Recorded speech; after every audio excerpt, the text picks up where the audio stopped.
Today is Friday, December 3, 2021. I'm Pastor Michael, and this is Wilderness Wanderings.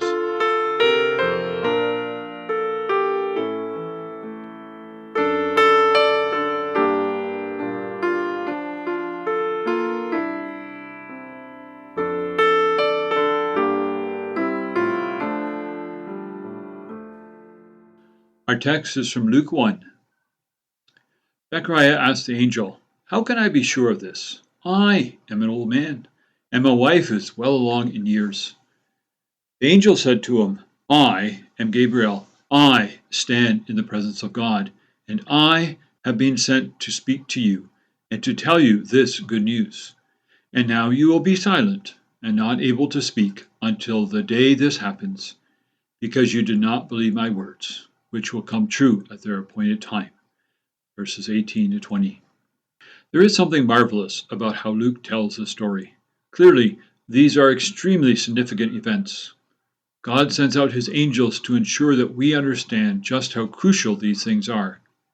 Yet it is also clear that, despite the lack of human cooperation, God is enjoying himself. It is good for our faith to know this.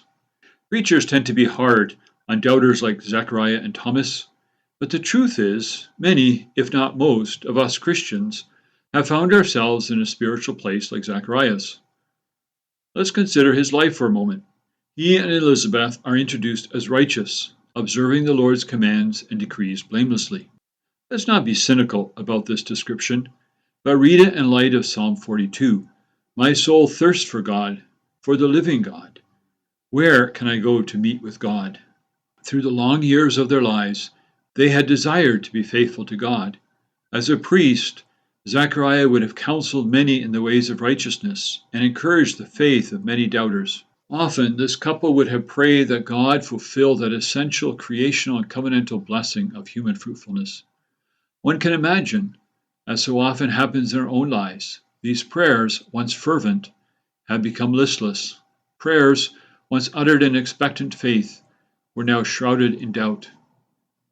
Zechariah means the Lord remembers. Elizabeth, my God is an absolutely faithful God.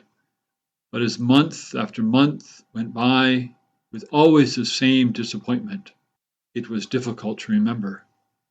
Sure, Sarai was ancient when she had conceived, but in those days God was in the habit of dropping in for afternoon tea, and now, well, no one had heard from him in about 400 years. Things are different. Isn't that how we end up in doubt as well? What have you prayed for month after month, year after year? Some of you for a child, others for the return of one, or for a job that is meaningful, financial security, peace in your home. At first, we thirst for God, but as his silence stretches through the years, our faith, like an elastic, either stretches till it breaks or becomes old and brittle with no stretch at all. We doubt, and our ears cannot hear God. We certainly do not expect anything from him anymore.